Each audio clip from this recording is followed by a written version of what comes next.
क्या आपने कभी सोचा है कि बड़े ट्रेडर्स लाखों रुपए का ट्रेड लेने के बाद भी क्यों नहीं डरते हैं? इसका सबसे बड़ा कारण है हेजिंग करना, है ना? हेजिंग। इसका जो सबसे बड़ा कारण है हेजिंग।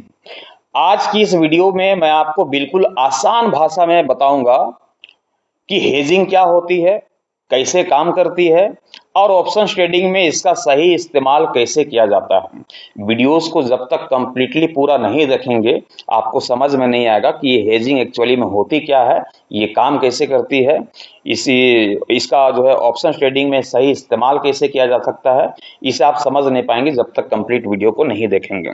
तो आज इसी के ऊपर में हम चर्चा करने वाले हैं। हेजिंग का मतलब है अपने ट्रेड के जोखिम को कम करना। हेजिंग का क्या मतलब है? अपने ट्रेड के जोखिम को कम करना। मान लेते हैं कि एग्जाम्पल के तौर पे आपने एक बाइक खरीदा, है ना? क्या खरीदा आपने? एक बाइक खरीदा। एग्जाम्पल के तौर पे कि आपने एक बाइक खरीद लिया। बाइक खरीदते हैं तो उसके साथ साथ क्या कराते हैं? बाइक की इंश्योरेंस कराते हैं। इंश्योरेंस कराते हैं कि नहीं? बाइक की इंश्योरेंस कराते हैं। अब इंश्योरेंस क्यों कराते हैं? इंश्योरेंस कराने का क्या मतलब है? यदि हमने एक नई बाइक परचेज की है तो उसकी हमें एक इंश्योरेंस कराते हैं। इंश्योरेंस कराने का मतलब होता है कि यदि इस बाइक को जो हमने अभी खरीदा है ये आगे चल करके या फिर अभी निकलने के बाद ही या किसी कंडीशन से ये दुर्घटनाग्रस्त हो जाती है। क्या हो जाती है? दुर्घटनाग्रस्त हो जाती है, बाइक को नुकसान पहुंचता हुआ दिखाई देता है, तो इसके नुकसान को कौन कम करता है? इसके नुकसान को कौन कम करेगा? ये इंश्योरेंस ही तो कम करेगा ना। जो आपने इंश्योरेंस कराया है तो बाइक के ऊपर में, तो बाइक का नुकसान को कौन कवर करता है? इंश्योरेंस कवर करता है। ठीक उसी प्रकार से स्टॉक मार्केट में हेजिंग जो होती है ये आपके ट्रेड का एक प्रकार से इंश्योरेंस है। ये आप समझ करके चल सकते हैं। ये क्या है? एक प्रकार से ये आपका इंश्योरेंस है। ये आपके जोखिम को कम करता है, आपके नुकसान को कम करता है ना? तो इसको हम इस प्रकार से यहाँ पर देख लेते हैं। मान लेते हैं कि एग्जाम्पल के तौर पे केवल मान लेते हैं कि अभी निफ्टी, क्या है? निफ्टी, है ना? यहाँ पास मैं लिखता हूँ निफ्टी। निफ्टी मान लेते हैं कि निफ्टी का जो है अभी जो करंट प्राइस चल रही है एग्जाम्पल के तौर पे कि 25,000 रुपये का जो है यहाँ पास प्राइस देखने को मिल रहा है। क्या चल रहा है? 25,000 के प्राइस पे यहाँ पास निफ्टी के ऊपर में कामकाज होता हुआ दिखाई दे रहा है। यदि आपको लगता है कि मार्केट ऊपर जाएगा, आपको क्या लगता है कि मार्केट ऊपर जाएगा, तो आप क्या करते हैं? यहाँ पास कॉल खरीदते हैं। मार्केट ऊपर जाएगी मतलब कि क्या खरीदा आपने? कॉल खरीदा, सी खरीदा, ताकि मार्केट के ऊपर में प्रॉफिट होता हुआ दिखाई दे। आपको लग रहा है कि मार्केट ऊपर जाएगी तो आप क्या करेंगे? कॉल खरीदेंगे ताकि आपको जो है यहाँ पास प्रॉफिट होता हुआ दिखाई दे। लेकिन मान लीजिए कि आपने 25,000 की यहाँ पास कॉल खरीद ली, आपने अनुमान लगाया कि मार्केट ऊपर जाएगी, लेकिन मान लेते हैं कि मार्केट नीचे चला गया, तो फिर क्या होगा? तो फिर ये नुकसान होगा ना। फिर ये क्या करेगी? नुकसान देगी आपको, क्योंकि आपने तो मार्केट ऊपर जाएगी सोच करके आपने क्या खरीदा? कॉल खरीदा। लेकिन मार्केट यदि नीचे जाती है तो आपको क्या होता है? नुकसान होता हुआ दिखाई देता है। ठीक उसी प्रकार से यदि आपने यहाँ पास पुट खरीद लिया, है ना? आपने सोचा कि मार्केट के ऊपर में गिरावट आएगी और गिरावट आएगी तो यहाँ पास जो है हम पुट खरीद लेते हैं। क्या करते हैं? पुट खरीद लेते हैं, क्योंकि मार्केट पे गिरावट आएगी ऐसा लग रहा है, तो यहाँ पास आपने क्या खरीदा? पुट खरीदा। लेकिन यही मार्केट यदि ऊपर चला जाता है तो आपको क्या होता है? यही नुकसान होता हुआ दिखाई देता है। नुकसान यहाँ पास होता हुआ दिखाई देता है, खरीद लेते हैं तो।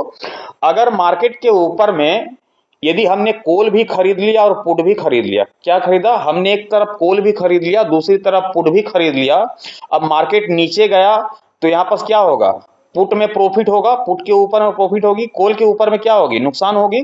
और यदि आपने कॉल खरीद लिया तो कॉल के ऊपर में प्रॉफिट होगी और पुट के ऊपर में क्या होगा? नुकसान होगा। तो यहाँ पास जो है इसी को यहाँ पास क्या बोलते हैं? हेजिंग करना बोलते हैं, है ना? अब इसकी जो कंडीशंस है उसको मैं आगे चल करके आप सभी को बताता हूँ कि हेजिंग के क्या फायदे हैं और बड़े नुकसान से कैसे बचाव होता है, कैपिटल सुरक्षित कैसे रहता है, ट्रेडिंग में कैसे कॉन्फिडेंस बढ़ाता है, या फिर ओवरनाइट रिस्क जो कम होता है। प्रोफेशनल जो ट्रेडर्स होते हैं वो हमेशा रिस्क क्या करते हैं? मैनेज करके करते हैं। तो उसी के ऊपर में यहाँ पर मैं आपको यहाँ पर चर्चा करूँ कि यहाँ पर ये ग्राफ जो हमने यहाँ पर बनाया है, ये ग्राफ का यहाँ पर हमने यहाँ पर बना दिया कि ग्राफ की जोन है। यहाँ पर ध्यान रखिएगा कि जो बड़े प्लेयर्स होते हैं उसकी जो क्वांटिटी होती है वो मिनिमम कितनी क्वांटिटी होती है? कम से कम क्वांटिटी की यदि मैं बात करूं तो यहाँ पर जो क्वांटिटी आपकी हो जाएगी, जो बड़े प्लेयर्स होते हैं, जो लोग हेजिंग करते हैं, उसकी जो क्वांटिटी भी बड़ी होती है। इस बात को ध्यान रखिएगा, क्वांटिटी काफी बड़ी होती है। मान लेते हैं कि हमने यहाँ पास 60 क्वांटिटी, है ना? यहाँ पर 60 क्वांटिटी हमने ले लिया। 60 क्वांटिटी के साथ जो यहाँ पर ट्रेड की पोजीशंस बनना नहीं है, हमको हेजिंग करनी है 60 लोट के साथ में, है ना। यहाँ पर 60 लोट में लिख देता हूँ।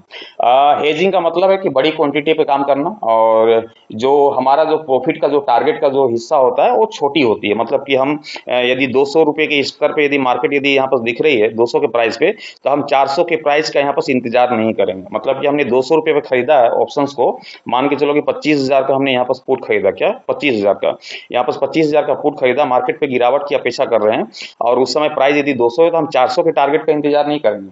ये हेजिंग करना नहीं होता है, इसको हम हेजिंग करना नहीं बोलते, है ना। यहाँ पर मान लो कि यहाँ पर क्वांटिटी क्या होती है, बड़ी होती है, बड़ी क्वांटिटी, मतलब कि मान के चलो एग्जांपल के तौर पे हमने 60 लोड जो है यहाँ पर हमने उठाया, है ना। अब 60 लोड पे हमें काम करना है। अब 60 लोड पे यदि काम करना है तो यहाँ पर देखो, यहाँ पर आपको दिखाई दे रही होगी डिमांड जोन, है ना।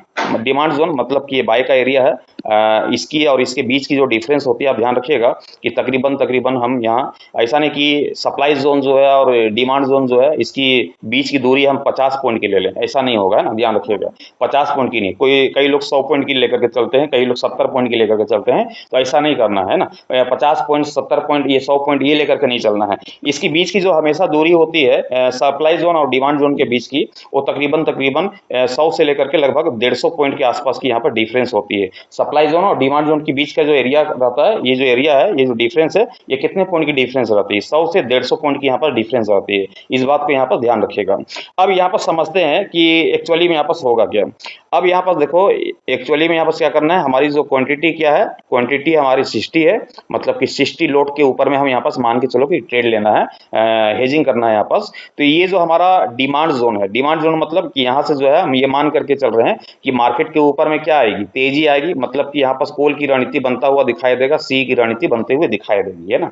अब यहाँ पर हमने मान लिया कि कॉल की रणनीति बन रही है, सी की रणनीति यहाँ पर बनते हुए दिखाई दे रही है, तो हमें बाइंग क्या करना है, ये जो डिमांड जोन का एरिया है, एक हो गया यहाँ पर, ये पहला हो गया, या ये हो गया, जो हम इसको 3 लेयर में बांटते हैं। लाइव सेशंस के दौरान भी मैं हमेशा क्या चर्चा करता हूं कि हमेशा 3 की जो गणना होती है बहुत खतरनाक होती है। हर बार जहां देखो तो वहां 3 की गणित आ जाती है। 3 की गणित आती क्यों है कि 3 की गणित जो है इंक्लूड है मार्केट के ऊपर में, कि 3 की गणित आनी ही आनी है। अब यहाँ पर देखो कि ये जो डिमांड जोन दिख रही है, इसको भी हम 3 लेयर्स में बांटेंगे। किसमें? 3 लेयर्स में बांटेंगे। जैसे हर बार 3 लेयर्स में बांटते हैं, वैसे इसमें भी हमारी जो कैपिटल होती है उसको भी कितने लेयर्स में बांटते हैं? 3 लेयर्स में बांटते हैं, है ना। 3 लेयर्स में किस प्रकार से बांटते हैं, जैसे कि एक लेयर जो होती है हमारी, मान के चलो कि कुल हमारे पास 75,000 रुपये है, तो उसको 3 लेयर बनेगी। 3 लेयर कैसे बनेगी? 25,000 जो है, 25,000 की कैपिटल जो है पहले मार्केट के ऊपर में वहां पर जो है ट्रेड लेंगे, पहली कैपिटल 25,000 की। 25,000 जो है हम एवरेज करने के लिए उस कैपिटल को बाद में उसको यूज करने के लिए उसको रखते हैं, और तीसरी जो 25,000 है उसकी उपयोग ही नहीं करते हैं, उसको क्या करते हैं, अपने पास रखते हैं, ताकि कभी आने वाले समय पे यदि भविष्य में मार्केट के ऊपर में कुछ गलत हो जाती है, मार्केट के ऊपर में गलत डायरेक्शन पे यदि हम बैठ जाते हैं, तो जो हमारी कैपिटल हो जो गल जाएगी, तो उस कैपिटल जो बैकअप के तौर पर हम 25 से 25,000 जो रखें, और 25,000 जिसकी यूज नहीं करनी है वो फिर बाद में वहां पर यूज होती है। उसी प्रकार से 3 लेयर्स यहाँ पास भी बांटेगी हैं। अब यहाँ पर जो डिमांड जोन है इसको हम भी 3 लेयर्स में बांटेंगे, है ना। अब 3 लेयर्स में क्या है, यहाँ पर क्या है कि मार्केट के ऊपर में यदि यहां से ब्रेकआउट होती है, तब यहां से क्या बन रही है, कॉल की रणनीति बन रही है। कॉल की रणनीति, क्योंकि क्वांटिटी बहुत बड़ी है, 60 लोट है, 60 लोट है, तो इसको हम क्या करेंगे, 60 लोट को यहाँ पर 3 लेयर में बांटेंगे। मतलब कि 20 लोट पहले, फिर 20 लोट बाद में, और फिर 20 लोट जो है यहाँ पर तीसरे लेयर्स में यहाँ पर बांटेंगे। मतलब कि टोटल करेंगे तो टोटल कितनी हो जाएगी, 60 लोट हो जाएगी, है ना। ये 60 लोट यहाँ पर हो जाएगी, तो इसको 20-20 लोट में यहाँ पर बांटेंगे। अब यहाँ पर जैसे कि आपने देखा कि मार्केट के ऊपर में यहाँ पर करेक्शंस लौटते हुए दिखाई दिए, करेक्शंस लौटी तो यहाँ पर क्या हुआ, पहले लेयर यहाँ पर क्या हो गई, हमने पहले लेयर को यहाँ पर, फर्स्ट लेयर को यहाँ पर क्या किया, हमने बाय की रणनीति बना लिया, सी की रणनीति यहाँ पर बना लिया, हमने यहाँ पर जो है सी की पोजीशंस को बना लिया पहले लेयर में।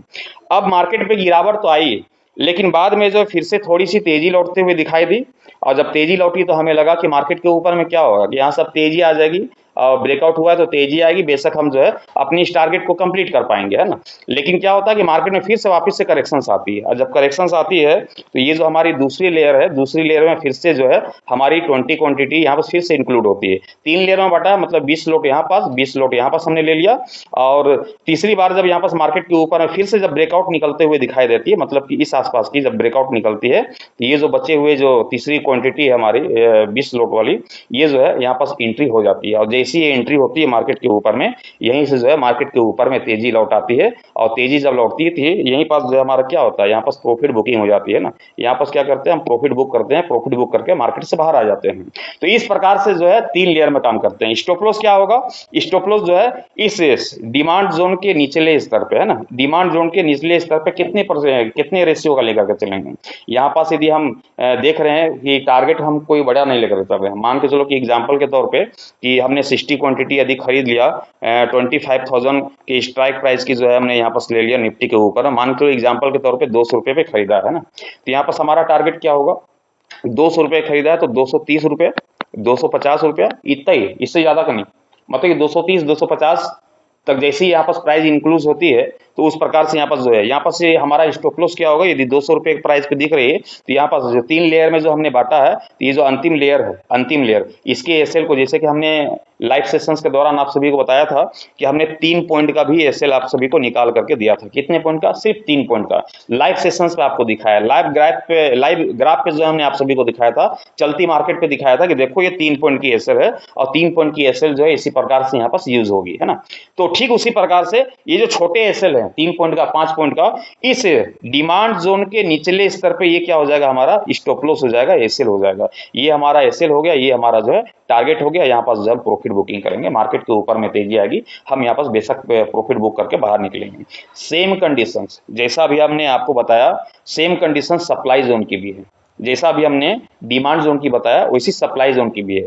यदि हमें लग रहा है कि मार्केट के ऊपर में क्या आएगा, गिरावट आएगी, गिरावट आएगी तो बेशक यहाँ क्या बनेगी, पुट की रणनीति बनेगी, ताकि हम मार्केट के ऊपर में नीचे की तरफ, और ये 30 पॉइंट और 50 पॉइंट की जो हम चर्चा कर रहे हैं कि मार्केट में इससे ज्यादा हम यहाँ पास मोमेंटम की उम्मीद नहीं करते हैं यदि हमें हेजिंग करना है तो उसके लिए देखो यहाँ पास क्या हो, मार्केट में यदि गिरावट आ रही है तो यहाँ से यहाँ तक देखो तो ये तकरीबन 50 पॉइंट की यहाँ पास कहानी यहाँ पास लगभग समाप्त हो गई है ना। क्योंकि हमने क्या बोला कि ये जो इसके बीच की डिमांड और सप्लाई के बीच की दूरी क्या होनी चाहिए, मिनिमम 100 और मैक्सिमम में 150 जाना चाहिए। मतलब कि मार्केट आधे दो टूटी, मतलब क्या है, 50 पॉइंट की यहाँ पास जो है ऑलरेडी यहाँ पास दे दिया, यहाँ पास प्रॉफिट यदि हमने पुट की पोजीशन बनाई तो, और बेशक मार्केट में आई तो फिर यहाँ पास हमें ज्यादा चाहिए भी नहीं, 30 से 50 पॉइंट की चाहिए, तो ये जो है हमें यहाँ 30 से 50 पॉइंट की जो है प्रॉफिट यहाँ पास मिल जाती है। सेम कंडीशन उसी प्रकार से वापिस से फिर क्या करती है, फिर से मार्केट जो सप्लाई जोन की ओर तरफ जाती है, और फिर से जब जाएगी तो फिर से यहाँ पास क्या होगा, फिर से पुट की रणनीति बनेगी।